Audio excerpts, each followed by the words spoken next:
Assalamualaikum dan selamat malam. Ya, tengah malam sembang lagi berkaitan dengan ilmu akhir zaman.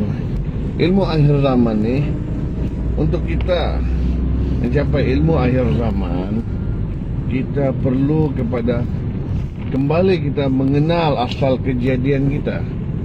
Untuk kita mengenal asal kejadian kita, sebab disitulah ilmu yang antara ilmu yang tertinggi yang perlu kita ada. Ya, kita diciptakan di atas muka bumi ini sebagai khalifah. Khalifah itu adalah jawatan yang tertinggi.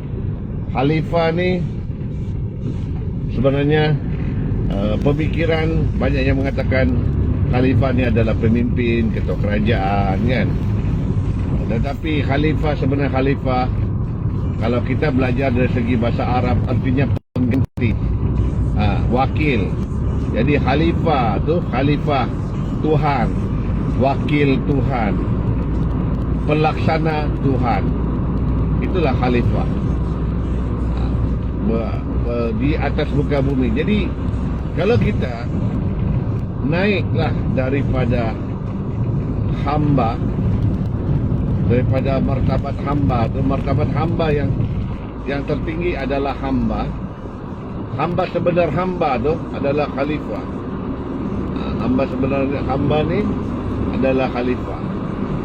Inilah ilmu yang tertinggi ni, ilmu yang tertinggi khalifah. Sebab kalau kita mengetahui khalifah ni kedudukannya, seluruh alam semesta ni akan tunduk kepada kita. Sebab kita itu adalah khalifah. Seumpamanya seluruh para malaikat kan diperintahkan tunduk kepada Adam. Jadi malaikat ini, malaikat-malaikat ini adalah makhluk yang sentiasa taat, sentiasa berzikir, sentiasa beribadah, sentiasa patuh kepada Allah Subhanahu Wa Taala. Dari segi bahasa juga, dia daripada perkataan malakat, daripada perkataan asalnya malik.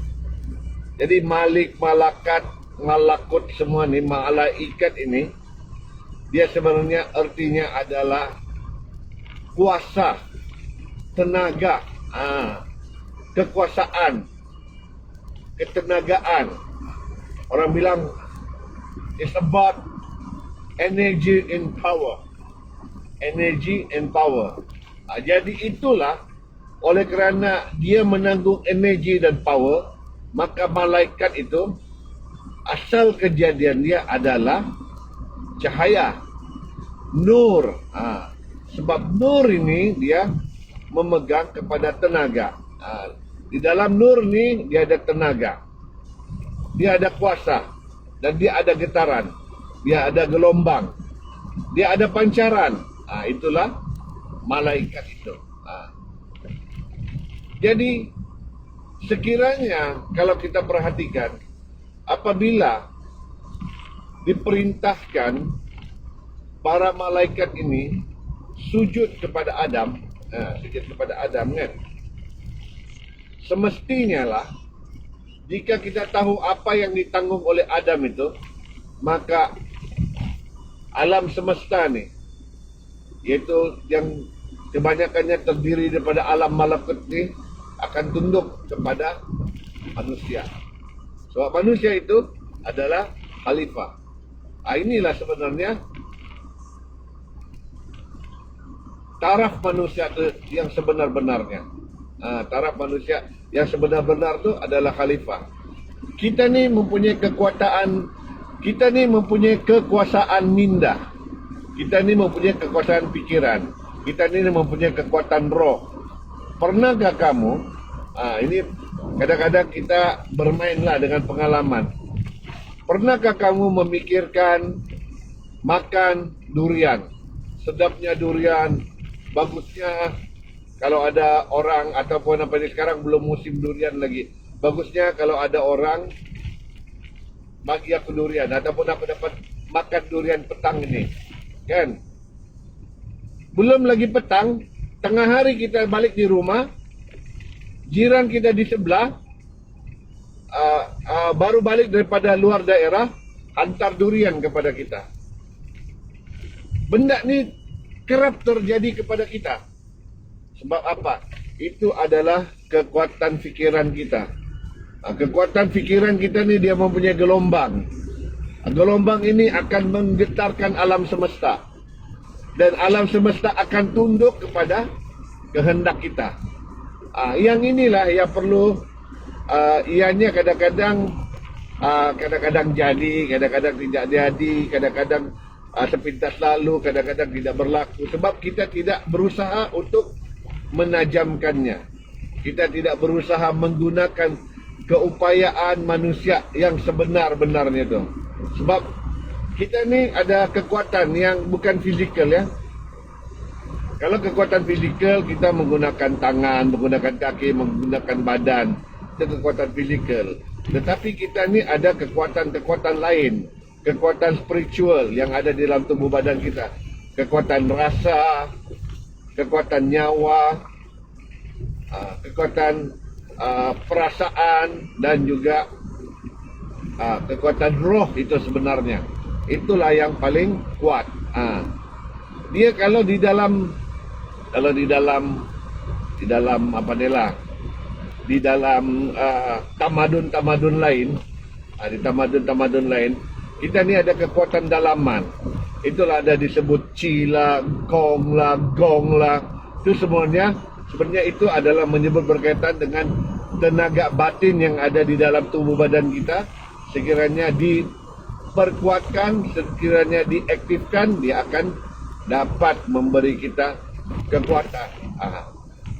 Bukan saja kekuatan, sebenarnya juga dia boleh memberikan kita kesihatan. Memberikan kita kesihatan.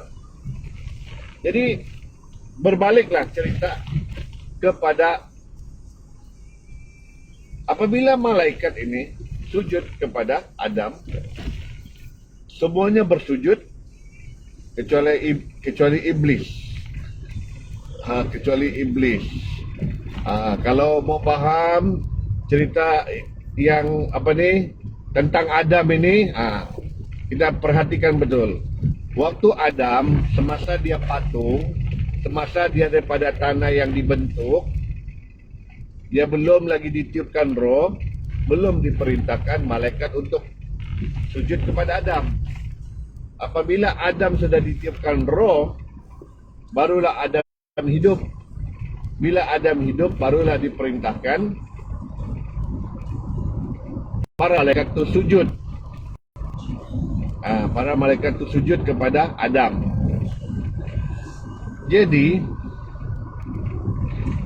yang sebenarnya disujud itu bukan tubuh Adam. Cubalah kita guna pikiran. Kalaulah tubuh Adam itu yang disujud, kenapa perintah tidak dikeluarkan sewaktu Adam belum bernyawa lagi? Yang diperintahkan sujud itu, sujud para malaikat itu, kerana apa yang dibawa oleh Adam itu. Maksudnya tadi kan, Allah tiupkan rohnya kepada Adam. Roh itulah yang disujud oleh para malaikat. Diperintahkan oleh para malaikat sujud kepada roh itu. Ini sebenarnya, tapi banyaklah yang malu-malu mau kupas lah, takut mau kupas lah, macam tabu lah, perkara yang tidak boleh dibincangkan. Terus terang sajalah, simple saja. Yang ditiup Allah kepada Adam itu adalah rohnya. Maka di dalam rohnya itu ada kemuliaan Allah. Maka itulah yang diperintahkan sujud. Itulah nama Adam itu adalah Bashar, penanggung amanah, pembawa amanah. Jadi maka para malaikat pun sujudlah kepada Adam, kecuali iblis. Jadi iblis ni sebenarnya dia tidak nampak apa yang hakikat Adam, sebenar Adam itu. Hakikat apa di dalam tubuh Adam itu dia tidak nampak. Jadi dia hanya nampak dia diperintahkan menyembah makhluk. Dia diperintahkan untuk sujud kepada makhluk.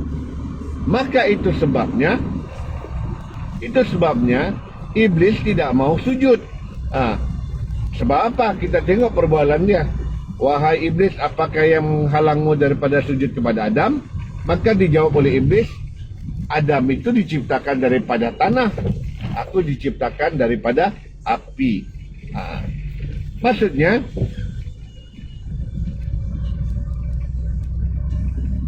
iblis memandang Adam itu sebagai makhluk yang dibuat daripada tanah.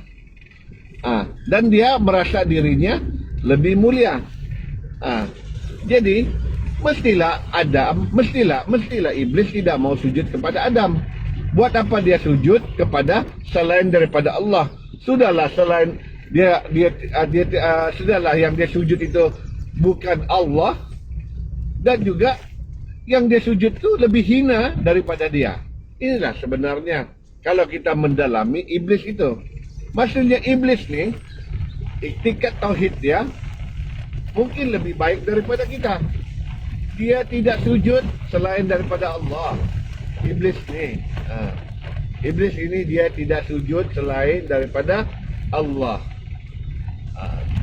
Sebab dia tidak nampak apa yang menghidupkan Adam itu.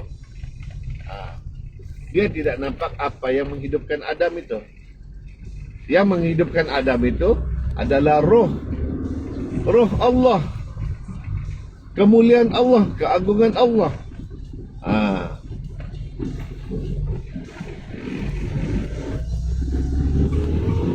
Jadi benda ni jadi semacam tabu, tidak boleh dikupas, tidak boleh dibicarakan. Nanti akan menyebabkan orang syirik, menyebabkan ketidakpahaman, menyebabkan kebingungan. Tidak sebenarnya.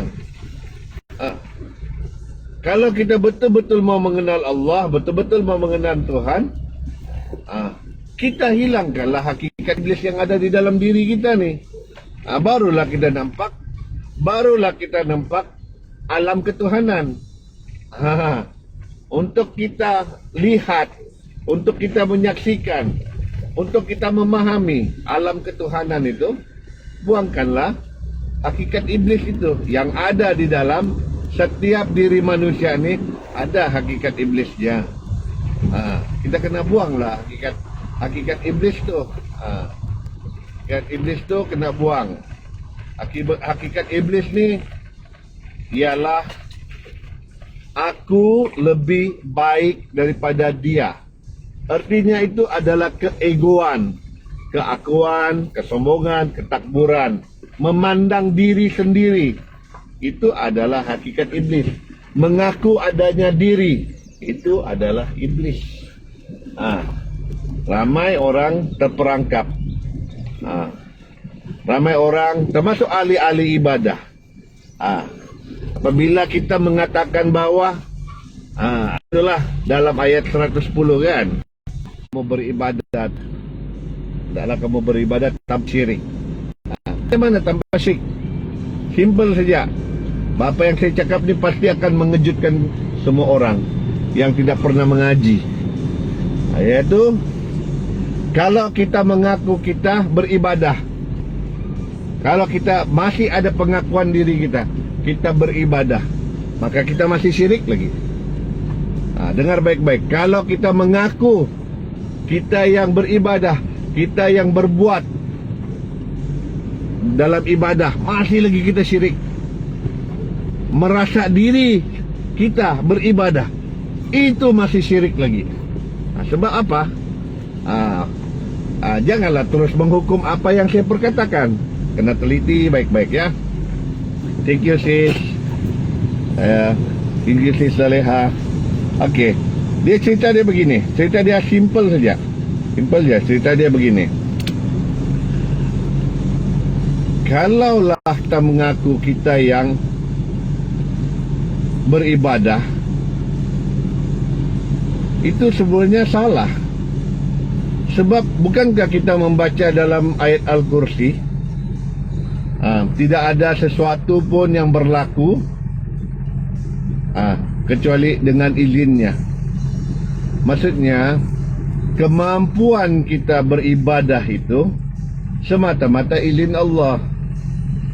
Kemampuan kita beribadah itu semata-mata rahmat Allah.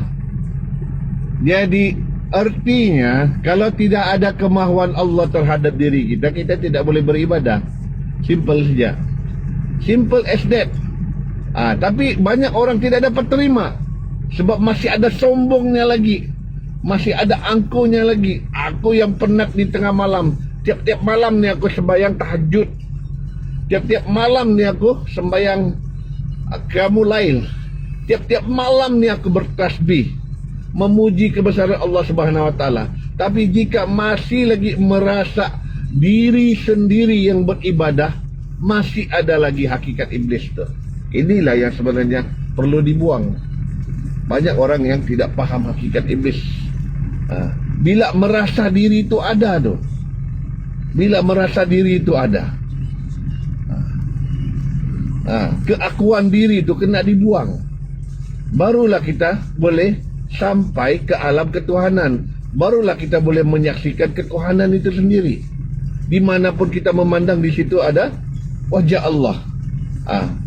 Bukanlah kiblat itu ataupun kebaikan itu memandang ke timur kah, ke barat kah, ke mana kah. Tetapi sebenarnya dimanapun kamu memandang, di situ wajah Allah. Ada ayat Al-Qurannya. Yang ayat ini diturunkan ketika gempar penduduk Madinah kerana berubah kiblat.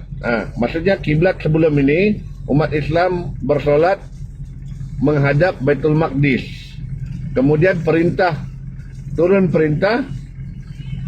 perintah umat Islam, Rasulullah pada ketika itu diperintahkan untuk menghadap ke Baitullah. Jadi apabila menghadap kepada Baitullah, maka orang yang ada di Madinah mempertikaikan kenapa orang Islam ataupun kenapa agama Islam ni, pimpinan Rasul ni bertukar kiblat. Dia dijawab, jawapan yang dikeluarkan oleh Allah ni, gitu yang disebut di dalam surah tu, di dalam firman adalah jawapan yang paling tepat. Bukanlah kemuliaan itu, bukanlah keagungan, kemuliaan itu memandang timur dan barat, tetapi kemuliaan itu di mana engkau memandang, situ wajah Allah. Jadi ceritanya, jadi kita kena hilangkanlah hakikat iblis yang ada di dalam diri kita. Jangan pernah merasa ada. Jangan ada perasaan kita yang berbuat. Sebab tidak ada satu pun, tidak ada satu zarah pun yang boleh bergerak di atas muka bumi ini kecuali dengan izinnya. Ya, kecuali dengan izinnya. Kita mengatakan bahawa kaki kita yang berdiri untuk solat, cuba kita perhatikan, berapa ramai orang yang ada kaki tapi tidak boleh berdiri. Kita mengatakan bahawa mulut kita yang mengucapkan tasbih, zikir, tahmid, takbir, tapi berapa ramai orang yang ada mulut tapi bisu ataupun tidak dapat berkata-kata. Kita berkata, aku yang bersujud, aku yang ruku. Berapa ramai orang yang ada lutut, ada pinggang, ada tangan, ada kaki, tapi tidak boleh rukuk dan sujud. Sebab apa? Itu adalah perumpamaan kepada manusia untuk kita mengenal artinya bahawa keupayaan kita untuk bersujud, keupayaan kita untuk berdiri, keupayaan kita untuk mengangkat takbir, rukuk, sujud, beribadah dan segala macam ibadah yang kita perbuat itu, segala-galanya dengan izin Allah. Segala-galanya atas kemahuan Allah, segala-galanya atas rahmat Allah Subhanahu Wa Taala. Kalau Allah tidak izinkan, kita tidak akan dapat beribadah. Tarik nafas pun tidak boleh. Bernafas pun tidak boleh. Hidup pun tidak boleh. Itulah sebenarnya. Artinya jangan kita pernah mengaku-ngaku kita yang berbuat. Walaupun kita yang buat, jangan kita mengaku-ngaku kita yang berbuat. Kita dapat perbuat kerana dengan izinnya, kerana dengan kemahuannya. Jadi kalau kita reda bahawa aku dapat solat ni kerana kehendak Allah untuk aku bersolat, maka hancurkanlah kemahuanmu. Yang kita wujudkan adalah kemahuan Allah. Maka disitulah tauhid yang pertama, namanya tauhid af'al.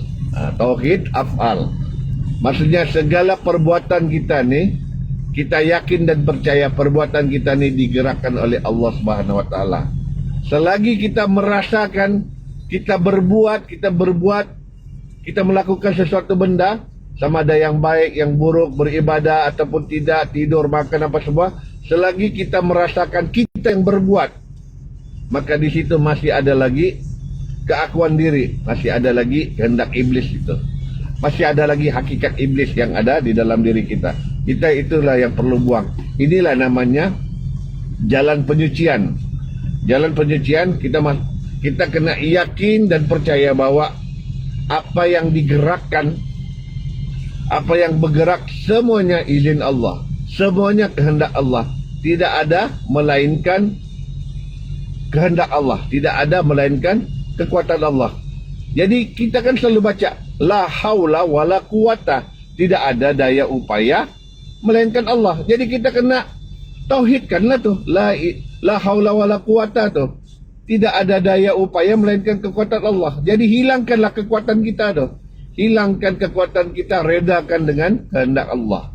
Jadi inilah salah satu jalan penyucian, jalan penyucian tauhid, untuk menghilangkan sedikit demi sedikit hakikat iblis itu.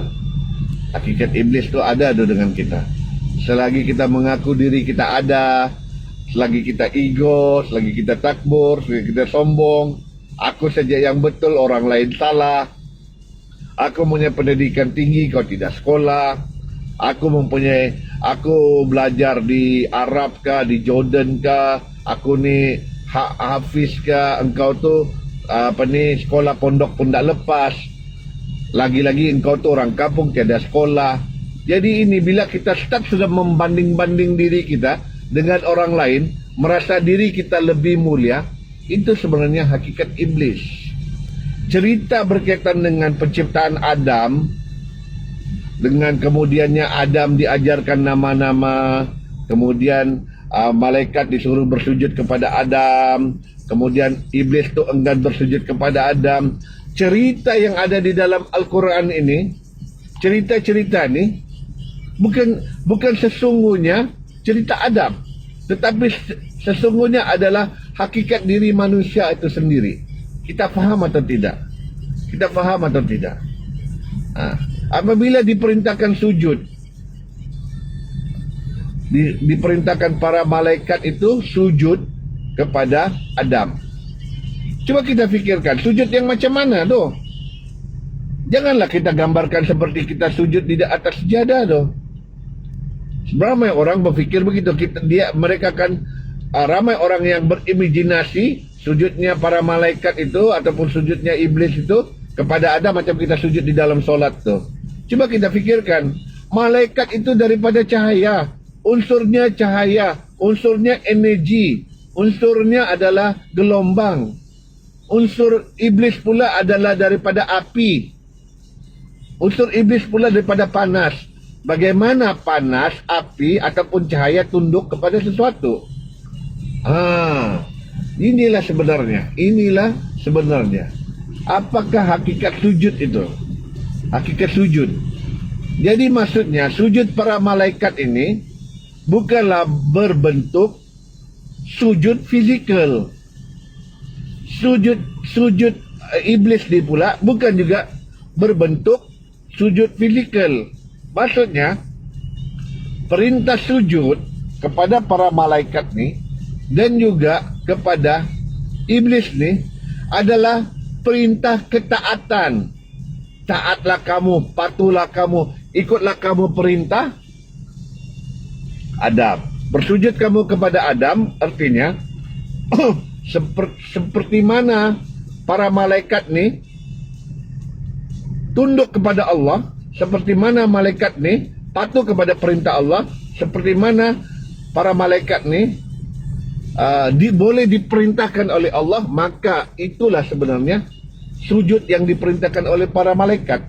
Iaitu maksudnya taat, patuh kamu, ikut kamu perintah, seperti mana kamu patuh dan taat kepada aku, seperti mana kamu bersujud kepada aku, maka kamu bersujudlah juga kepada Adam. Bukan bererti kepada sujud fizikal. Sebab malaikat ni cahaya ni, gelombang ni, tenaga ni, mana ada dia berbentuk? Mana ada berbentuk? Tidak ada berbentuk. Kalaupun dia menggambarkan rupa, itu adalah gambaran. Itu hanyalah gambaran. Sebab cahaya ni dia boleh membentuk apa saja. Macamlah juga kita punya skrin komputer ni kan, skrin handphone ni, skrin komputer. Daripada cahaya tu dia boleh membentuk apa saja. Dia boleh jadi pokok, dia boleh jadi ada bersayap meliputi timur dan barat kan. Tetapi bentuk aslinya adalah cahaya. Cahaya ni adalah tenaga, tenaga ni adalah gelombang. Cahaya ni adalah gelombang. Jadi itulah. Jadi sebenarnya siapakah iblis ni? Iblis ni sebenarnya dia adalah makhluk. Makhluk itu ada ditanam di dalam diri kita. Iblis ini. Jadi iblis itu tiap-tiap orang kita, tiap-tiap diri kita ni ada iblis. Jadi untuk kita mencapai alam ketuhanan, hapuskanlah iblis yang ada di dalam diri kita ni. Barulah kita boleh masuk ke dalam alam ketuhanan. Selagi masih ada iblis di dalam diri kita, maka disitulah kita punya hati kita tertutup. Sebab dipanggillah kolbu ini. Kolbu ini kolbu kita ni, kita punya kolbu ni adalah istana iblis. Kolbu kita ni adalah istana iblis. Jadi sekiranya kita tidak membuang hakikat iblis yang ada di dalam diri kita ni, maka kita tidak akan dapat menempuh, kita tidak akan dapat masuk ke dalam alam ketuhanan. Dan juga bila ada hakikat iblis, baru ada syaitan. Syaitan ini adalah pikiran-pikiran jahat, pikiran-pikiran menasihat ke arah keburukan, pikiran-pikiran yang menghasilkan was-was, pikiran yang mengotorkan diri kita. Jadi sekarang ni, kalau kita mau kalbu kita ni, kalbi kita ni bersih, maka yang pertamanya istana iblis tu kena buang dulu. Lepas kita kena buang dulu, baru kita akan dapat kasih bersih, dan juga kita akan dapat menghilangkan was-was ni, Jadi itulah ceritanya. Kita kembali kepada doa Nabi Musa, Rabbi syrahli sadri. Apa Rabbi syrahli sadri? Maksudnya perluaskanlah sudurku. Sudur ni, maksudnya Nabi Musa ni berdoa supaya diperluaskan, ditambah ilmunya di dalam hatinya, sudur ni. Kalau kita baca surah An-Nas, sudur ni tempat bisikan-bisikan jin dan manusia. Maksudnya Nabi Musa ni, dia meminta kebersihan hatinya supaya dihilangkan, supaya dibersihkan bisikan-bisikan manusia ni. Bisikan manusia, bisikan jin ni buang dulu. Bila ini ianya sudah terbuang, maka barulah kita dapat menerima ilham daripada Allah Subhanahu Wa Taala. Kita boleh mendapat rasyada daripada Allah Subhanahu Wa Taala. Kita boleh mendapat firasat daripada Allah Subhanahu Wa Taala. Kalau peringkat nabi-nabi, dia dapat wahyu lah, dia dapat perintah. Tapi kita sebagai orang biasa, disitulah level kita. Kita akan dapat petunjuk, kita dapat hidayah, kita dapat huda. Maksudnya kita kena bersihkan hati kita nih. Kita kena bersihkan hati kita yang bersih nih. Jadi bila hati kita ni bersih, sudur kita ni bersih, qalbi kita ni bersih, barulah yang diperkatakan itu kita boleh mendengar perbicaraan. Barulah kita boleh mendengar perintah-perintah. Walaupun kita tidak sampailah ke taraf kalamullah, maksudnya Nabi Musa ni dapat mendengar bisikan-bisikan Allah, tetapi kita akan sampai satu level juga. Sebab alamal insana bil qalam, maksudnya Allah akan mengajar kita dengan kalam.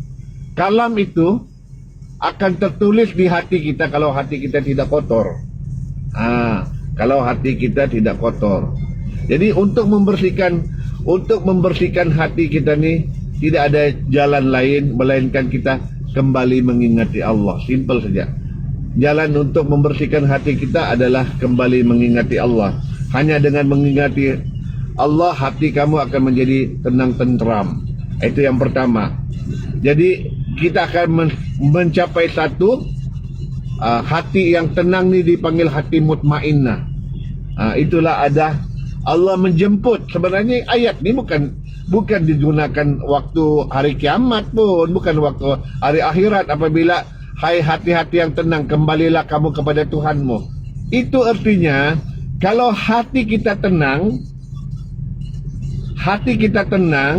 frekuensi yang ada di dalam badan kita ni synchronize dengan alam semesta ni, maka pada ketika itu kita ada satu pathway daripada diri hamba kepada Allah Subhanahu wa taala. Inilah sebenarnya rahsia zikir. Rahsia zikir adalah untuk menghubungkan diri kita hamba ni kepada Allah Subhanahu wa taala. Itu dia. Jadi kita kena bersihkan hati kita. Dan bersihkan hati kita dengan mengingati Allah banyak-banyak. Apabila kita mengingati Allah banyak-banyak, hati kita akan menjadi tenang. Okey, sekarang dia begini. Bila hati kita tenang, otak kita ni ada frekuensi alfa, beta, delta, gamma. Ini orang yang engineering semua tahulah. Otak alfa ni dia berfikir. Dia aktif semasa kita berfikir, atau kita buat pengiraan matematik, ataupun kita membuat satu logika. Dia aktif alfa. Beta ni pula kita punya dia lebih kepada seni. Kalau dia aktif, dia punya frekuensi beta ni, dia mungkin pandai melukis lah, dia berimajinasi, ataupun dia dalam seni, ataupun dalam ingatan. Dia ni beta. Okey, delta ni pula adalah gelombang semasa kita sedang berehat, semasa kita sedang tenang. Itu adalah frekuensi delta. Frekuensi gamma ni pula adalah frekuensi yang paling rendah. Maksudnya ianya terjadi apabila kita tidur.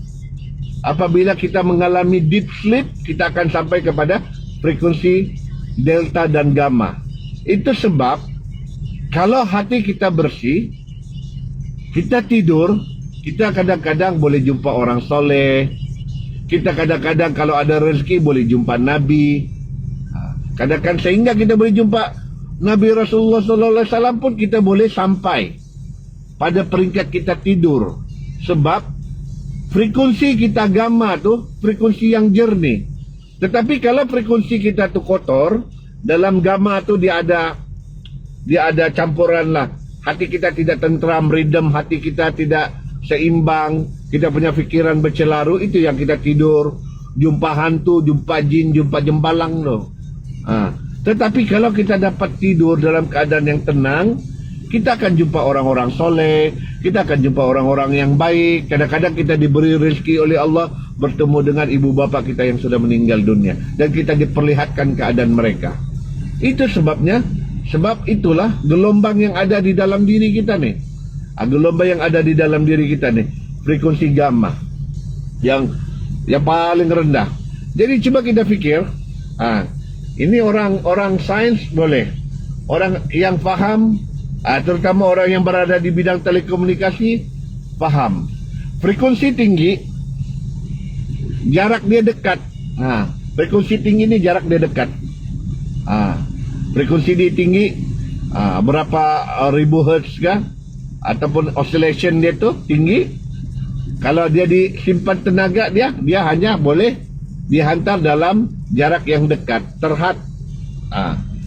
Bila frekuensi ini, semakin frekuensi ini rendah, dia akan boleh pergi lebih jauh. Frekuensi ini dia akan pergi dengan lebih jauh. Jadi di dalam kita hidup di atas muka bumi ini, kalau kita sedar atau kita tidak sedar, kita ada dua frekuensi yang rendah, yang kita kalau boleh kita synchronize diri kita dengan frekuensi yang ada ini. Satu, frekuensi bumi ini ada. Bumi kita ni ada frekuensinya. Mother Nature ni ada dia punya frekuensi. Begitu juga dengan langit dunia, ada dia punya frekuensi. Kalau kita dapat dia punya level frekuensi tu, maka pintu-pintu langit ni akan terbuka. Pintu-pintu bumi ni akan terbuka untuk kita. Di situlah kita melaksanakan, sekiranya siapa yang tahu manipulasi benda ni, maka di situ kita akan dapat memerintah langit dan bumi. Di situ kita akan dapat memerintah langit dan bumi. Tetapi dengan hati yang bersih, dengan hati yang bersih. Bukan pula kita bertujuan mengamalkan benda ni untuk kita buat kejahatan, untuk kita buat keburukan, untuk kita dapat kelebihan, untuk kita dipandang oleh orang, tidak. Kita gunakannya untuk membersihkan diri kita. Macam yang kalau yang tengok post saya sebelum ni, post saya sebelum ni saya menceritakan, orang teknikal akan tahu, saya menceritakan tentang OSI layer. Ada 7 layer untuk kita berhubung. Contoh sekarang saya mau mendapatkan maklumat. Saya mau tahu siapa yang paling kaya di dunia. Okey. Maka saya akan pergi ke komputer saya akan pegang keyboard, saya akan pegang itu type tu kan. Itu adalah hardware. Hardware itu tidak bergerak. Ingat hardware yang ada, yang kita pegang, yang kita sentuh, yang kita perbuat tu tidak bergerak. Tetapi data yang kita type itu, dia sudah berpindah kepada kita punya modem. Maksudnya dia sudah berpindah kepada electrical signal. Daripada electrical signal ni, dia sudah jadi data layer. Daripada data layer, dia sudah jadi, dia dipindahkan pula, signal tu dihantar ke dalam rangkaian kita. Dia sudah berpindah kepada transport layer dengan network layer. Maksudnya benda tu bergerak daripada network layer, dia akan sampai ke server. Contohlah yang kita tanya tu server Google lah. So server Google dia akan proses apa kita punya pertanyaan. Lepas tu baru dia adakan sesi. Bila dia sudah ada sesi, barulah dia keluarkanlah gambar. Contohnya contohlah seorang ni, nama dia AB, adalah orang yang paling kaya. Maka dia akan keluarkan gambar dalam bentuk application, ataupun bentuk JPEG, ataupun bentuk data, ataupun bentuk surat, yang mana kita dapat lihat. Fizikal ini dapat lihat. Sedangkan kita fizikal itu berada di rumah kita. Jadi sebenarnya ini adalah juga perumpamaan kalau kita bersolat. Tapi ramai orang yang tidak memandang benda ini. Apabila kita bersolat sebenarnya, badan fizikal ni perantara saja, tinggal di rumah. Maka ada benda yang perlu ada sesi naik ke atas. Itulah disebut Nabi ini disebut namanya ihsan. Jadi sahabat pun bertanya, apa itu ihsan? Ihsan itu ada apa ni? Kan ada satu hadis, satu hari Rasulullah ni didatangi oleh seorang lelaki yang kemas bersih, mereka tidak tahu apa dari mana datang, tapi dalam jarak yang dekat dia lutut dia berhadapan dengan Nabi, lutut jumpa lutut, berhadapan, macam orang menuntut ilmu lah. Jadi yang bertanya ni pula, dia bertanya gini, apakah rukun Islam, apakah rukun iman? Kan, jadi Rasulullah pun jawab. Jadi sampailah pertanyaan, apa itu ihsan? Apa dijawab oleh Rasulullah? Ihsan itu apabila kamu beribadah ataupun kamu bersolat, kan? Seolah-olah kamu melihat Allah. Kalau kamu tidak mampu, yakinlah kamu bahwa kamu dilihat oleh Allah. Maksudnya itulah ihsan itu. Jadi inilah sebenarnya ihsan nih. Dalam kita, kalau kita compare dengan OSI layer itu, apabila kita bersolat, kita punya tubuh badan ni adalah fizikal, adalah barang yang tinggal di atas sejadah itu. Tetapi data yang kita keluar dari badan kita tu, pertamanya adalah fikiran kita, fokus kita tu kepada Allah, itu adalah kita punya data. Kemudian bagaimana data ini dapat dibawa? Data ini hanya dapat dibawa dengan apabila dia mempunyai data tu disimpan dengan nyawa. Data tu disimpan dengan nyawa. Nyawa lah yang membawa data tu. Bukan, data kita ni dibawa dengan nafas kita. Nafas dulu yang bawa-bawa. Nafas kita ni. Daripada nafas kita ni dibawa dengan nyawa kita ni. Nyawa kita ni adalah gelombang. Nyawa kita ni ada getaran. Nyawa daripada getaran. Jadi dia akan naik ke atas. Jadi bila sudah sampai, untuk dia bertemu sesi itulah adalah ihsan. Jadi sesi itu adalah peringkat yang rendah. Sesi ini adalah roh itu mendapatkan maklumat daripada server yang ada di langit. Nama server itu adalah Lauh Mahfuz. Itulah server yang ada. Server tu Lauh Mahfuz. Itu kalau ingin dia mendapatkan maklumat. Kalau lah roh ini ingin berhadapan dengan Allah, itulah yang dinamakan Mi'raj. Jadi kita kenalah benda ni.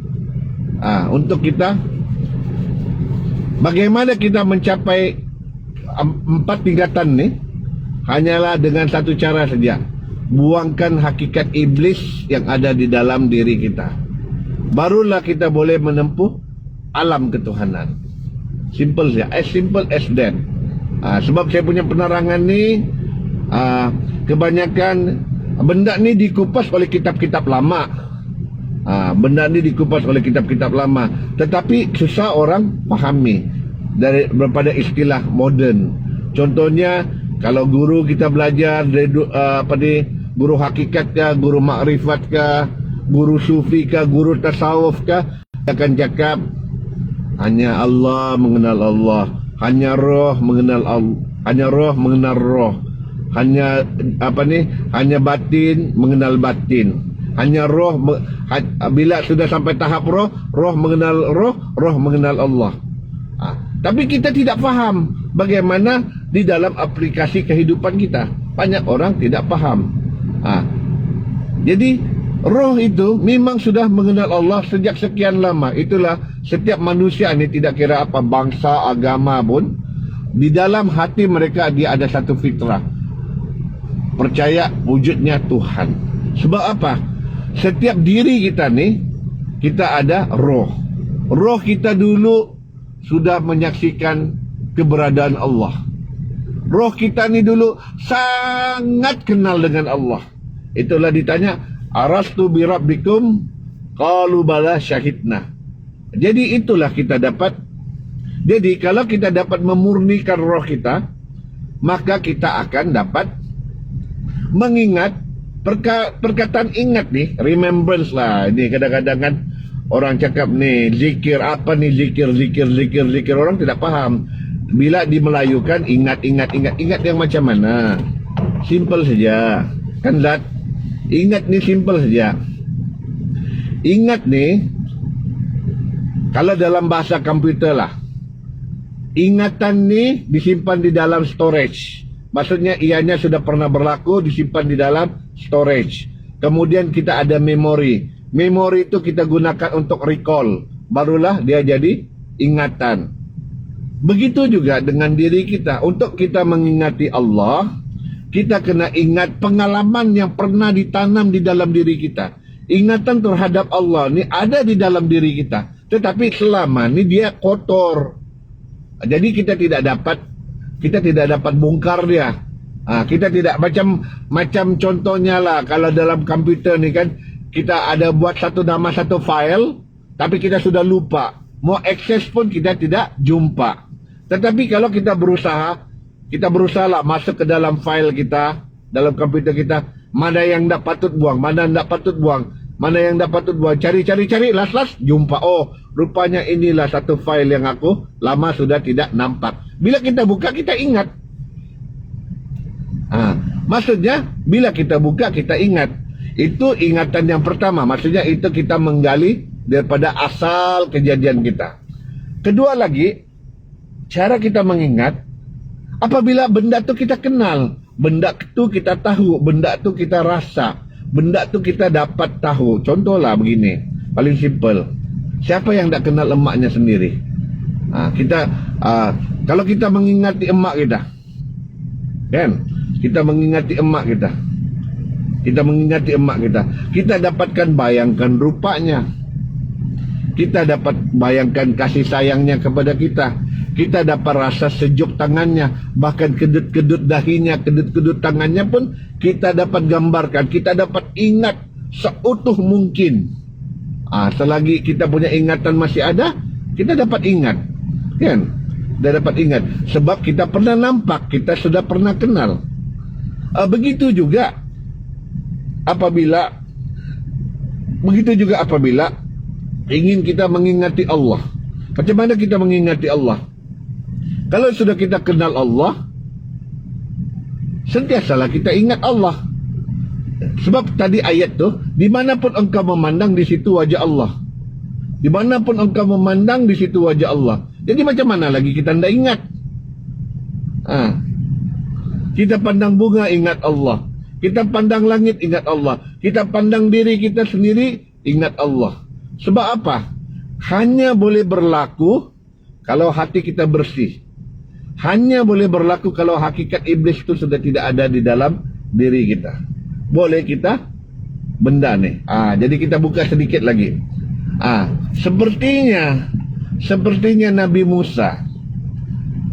Cerita panjang sikit lah, buka banyak cerita ni malam. Sepertinya Nabi Musa ingin bertajalli kepada Allah. Kita buka habislah, senang cerita supaya tidak ada persoalan. Jadi dia cakap ini, cerita pusing tak pernah habis. Saya faham tu, kadang-kadang ada orang belajar tu kan, pusing tak pernah habis, menunggu sampai pagi, sampai besok pagi, sampai minggu depan, sampai tahun depan, tak juga sampai habis, tak juga packing ceritanya. Orang-orang yang pernah mengalaminya begitulah. Tapi sebenarnya kadang-kadang tak sampai packing tu sebab bukan apa? Kurang kepahaman, belum dapat menangkap. Sebab kadang-kadang guru-guru ni dia berkias-kias. Begini, simple saja. Apabila Nabi Musa sudah Nabi Musa diberi kalimah, berkalimah, sudah Allah berkalimah kepada Nabi Musa. Kemudian Nabi Musa berkata, wahai Allah, aku ingin melihat, perkataan, aku ingin melihat engkau. Aku ingin melihat engkau. Melihat engkau. Maka dijawab oleh Allah, engkau sekali-kali tidak akan dapat melihat aku. Engkau sekali-kali tidak akan dapat melihat aku. Lantaroni.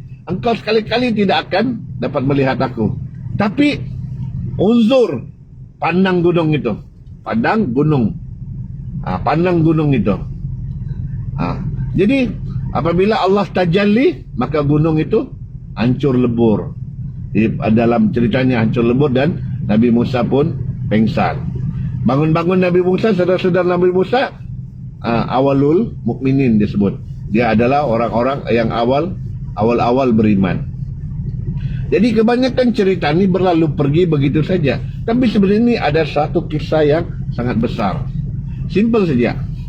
Bila Allah sebut lantarani, engkau sekali-kali tidak akan dapat melihat aku. Tapi Allah tidak sebut lan unzurni. Ini tidak berani. Banyak ulama-ulama, banyak ustaz-ustaz, banyak mufti-mufti tidak berani buka pun. Allah tidak sebut lan unzurni. Allah sebut lan tarani.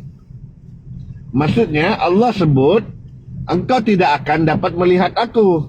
Tetapi Allah tidak sebut engkau tidak boleh memandang aku. Ada Allah sebut engkau tidak boleh memandang aku? Tidak ada. Tidak ada. Lan tarani.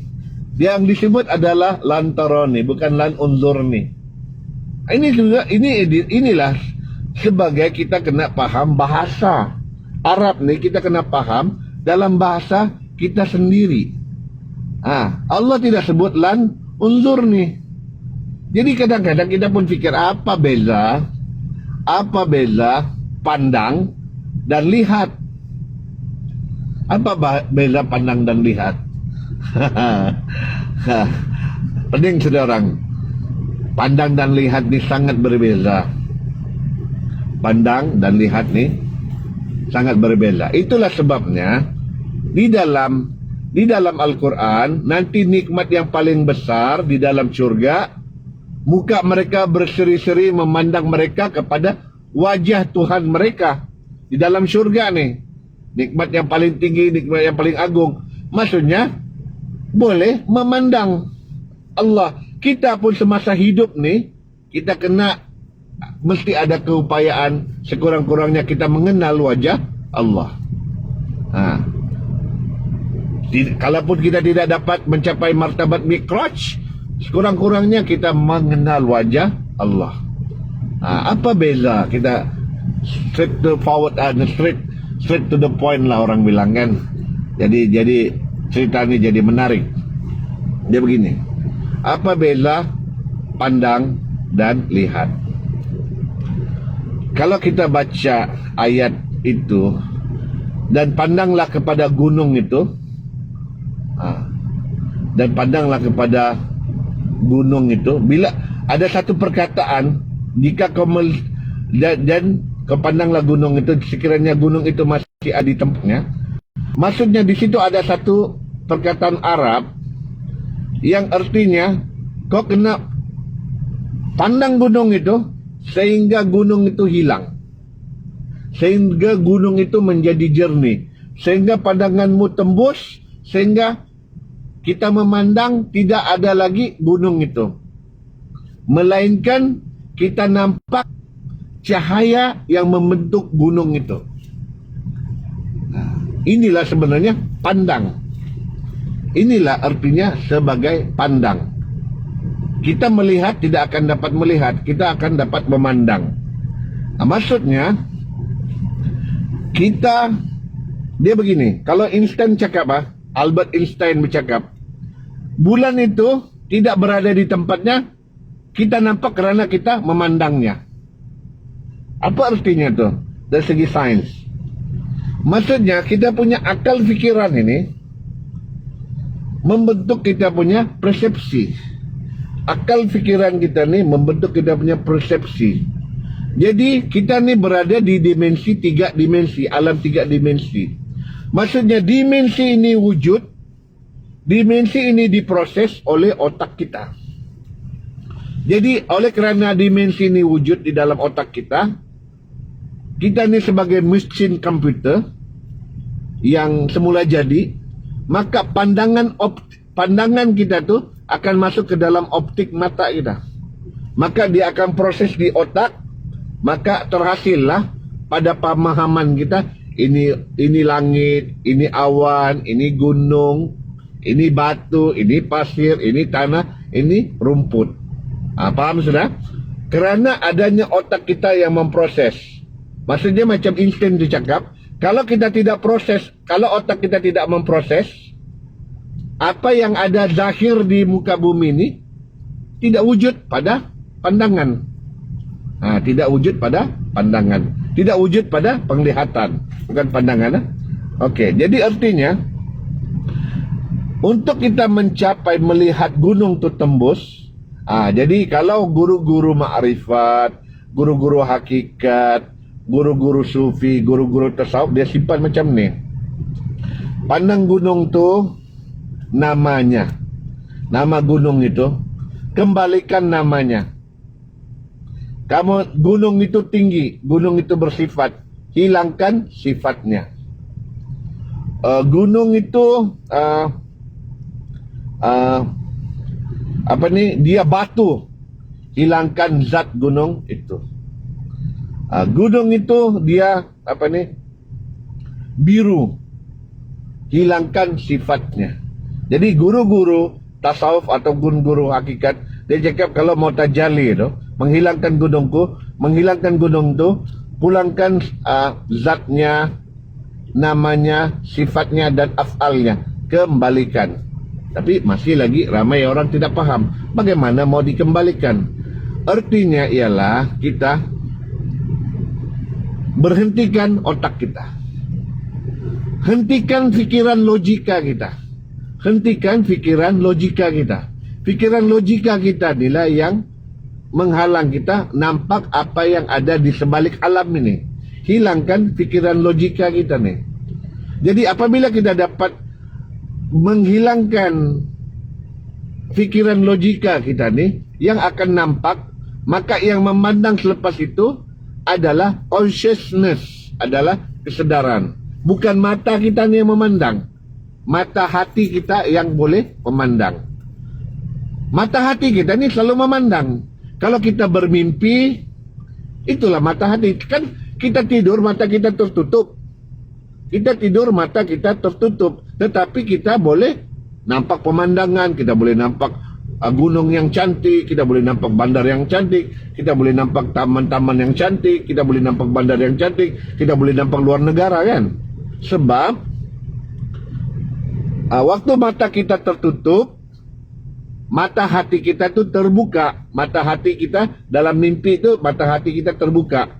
Ataupun paling senang ni dipanggillah, simple paling senang adalah dipanggil ini adalah mata roh ataupun mata kesedaran. Mata kesedaran. Maka inilah yang boleh memandang. Mata kesedaran inilah yang boleh memandang. Bukan mata fizikal kita ni, bukan mata optik kita ni. Mata optik kita sekali-kali tidak akan dapat melihat Allah, tidak akan sekali-kali dapat memandang wajah Allah. Jadi itulah beza dia. Jadi sekarang ni kita kena bekukan, kita kena freezing kita punya otak logika. Bila freezing otak logika kita ni, barulah consciousness kita timbul. Bila consciousness kita timbul, kita akan dapat memandang, tapi bukan dengan mata kita. Kita boleh memandang dengan mata hati kita. Jadi dia punya cerita dia begini. Dia punya cerita begini, panjang ni cerita dia. Dia begini, cerita dia. Kalau yang betul-betul mau mengikutilah macam mana dari segi sains ni, kejadian Nabi Musa ni. Okey. Bila Nabi Musa tu memandang, jadi bila dia sudah dapat, maka dia perhatikan gunung tu, maka dia mula fokus pandang kepada gunung. Maka bila dia sudah pandang gunung, dia kembalikanlah asma, zat, sifat, asma, af'al, sehingga dia dapat freezing dia punya logika. Bila dia freezing sudah dia punya logika, dia begini. Alam ini terjadi kerana unsur cahaya. Alam ini terjadi ini adalah unsur cahaya. Daripada nur.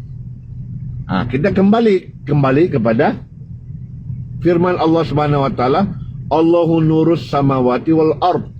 Allah adalah cahaya langit dan bumi. Allah adalah nur. Daripada nur ni, maka nur inilah yang dapat membentuk, memberi image. Daripada nur ini, ingat dengar betul-betul, nur inilah yang memberi image. Kamu pernah tengok tak masa panggung wayang? Kamu tengok movie kan? Zaman-zaman dulu lah movie. Ataupun sekarang lah, kalau kamu ada projector, daripada sulu tu sampai ke dinding, ke layar, rupanya di layar tu ada wayang. Tapi bila sebenarnya sumbernya daripada satu lubang cahaya ataupun satu relung cahaya. Cahaya itu keluar, maka apabila terpapar di image, maka itulah jadi movie yang kita pandang. Begitu juga sebenarnya alam ini. Alam ini adalah dia punya screen. Alam ini adalah screen. Tetapi yang memancar alam ini sehingga terbentuknya dunia ini adalah nur itu. Jadi kita kembali kepada eksperimen nur. Banyak orang tidak tahu ni eksperimen nur ni. Eksperimen yang orang putih buat. Orang putih pun ada buat. Diorang pun mengkaji ilmu ni. Orang putih buat. Dia buat begini. Orang putih ni. Kamu pernah dengarkah double slit experiment? Double slit experiment. Dia ini berkaitan dengan sifat cahaya. Cahaya ni lah. Cahaya ni cahaya ni dia terdiri daripada frekuensi. Okey. Cahaya ni terdiri daripada frekuensi dan juga terdiri daripada tenaga. Masalah dia begini. Cahaya ni apabila dilihat, apabila diperhatikan, apabila dia ditengok, apabila ia diawasi, cahaya ni cahaya tu akan bersifat cahaya. Cahaya tu akan bersifat cahaya. Faham? Tetapi sekiranya cahaya ini tidak dipeduli, tidak dipandang, tidak diendahkan, diperhatikan kepada perkara yang lain, maka cahaya ini akan bertukar menjadi tenaga rawak. Dia akan berhamburan. Dia akan menjadi sifatnya yang lebih asal lagi, dia akan menjadi string. The string of light. Dia ada rantaian-rantaian. Cacing-cacing kecil cahaya. Cacing-cacing kecil cahaya. Kalau misalnya contohlah, kalau kita tengok, kalau kita ambil satu atom, kita teropong dengan mikroelektron, kita akan nampak daripada atom tu dia jadi ion. Daripada ion tu dia ada proton, ion, neutron lah kan. Lepas tu kita pasang lagi, dia akan jadi gluon. Kita pandang lagi, kita akan nampak pasir-pasir atau cacing-cacing cahaya. Cahaya inilah yang sebenarnya membentuk alam ni. Dia cacing-cacing cahaya ni. Halus-halus cahayanya. Tetapi kalau kita pandang lagi, kita pandang lagi dengan pandangan yang lebih dalam lagi, dipanggil mata hati yang paling dalam ni, adalah fuad. Fuad itu. Kalau kita pandang lagi sebenarnya, cahaya-cahaya ni, bintik-bintik cahaya ni, sebenarnya dia tidak wujud. Kerana kita akan nampak dia punya sumber cahaya tersebut. Maka bila kita nampak sumber cahaya tersebut, maka itulah sebenarnya yang benar-benar wujud. Jadi apabila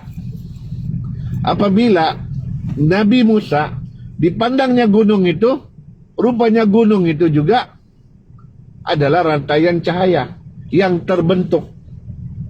Bila dia memandang dirinya juga, dia juga adalah cahaya itu. Dan apabila dia melihat kepada sumber cahaya itu, rupanya sebenarnya gunung itu tidak ada, dirinya pun tidak ada, maka pengsanlah Nabi Musa. Pengsannya Nabi Musa. Pengsannya Nabi Musa kerana dia telah menyaksikan wajah Allah. Kerana pengsannya Nabi Musa itu, dia sudah tajali kepada Allah. Bukan Nabi Musa ni, dia tidak nampak Allah. Nabi mustahil untuk minta sesuatu perkara yang bodoh. Nabi tidak akan minta satu perkara yang mendapat laknat Allah. Nabi ni bijak.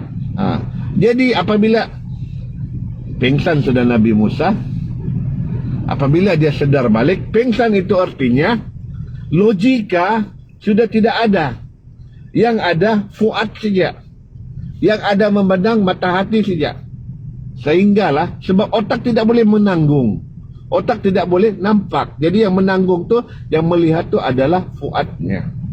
Jadi maka pengsanlah Nabi Musa. Pengsan itu adalah, artinya adalah freezing dia punya otak, freezing dia punya logika. Kesedaran logik dia tidak ada. Yang ada hanyalah kesedaran consciousness. Di bila kita ni boleh berlaku kesedaran consciousness, ya, cuba kamu pergi hospital kan, kadang-kadang kan ada orang yang accident, dia apa ni, dia hidup tapi dia tidak sedar, tapi dia dalam sakitnya itu dia bermimpi dia jalan pergi Mekah lah, dia jalan pergi laut lah, dia jalan pergi taman-taman surga lah kan. Begitulah artinya, maksudnya koma maksudnya hilang kesedaran logik, yang ada penglihatan consciousness. Itulah sebenarnya keadaan Nabi Musa tu. Jadi apabila sudah Nabi Musa sedar daripada pengsannya tu, dia sudah menyaksikan wajah Allah tu. Dia sudah dapat memerhati. Fuadnya sudah dapat melihat wajah Allah itu.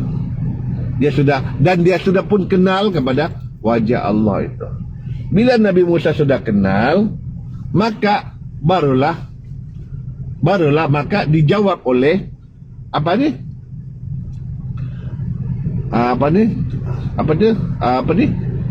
disebut oleh Nabi Musa?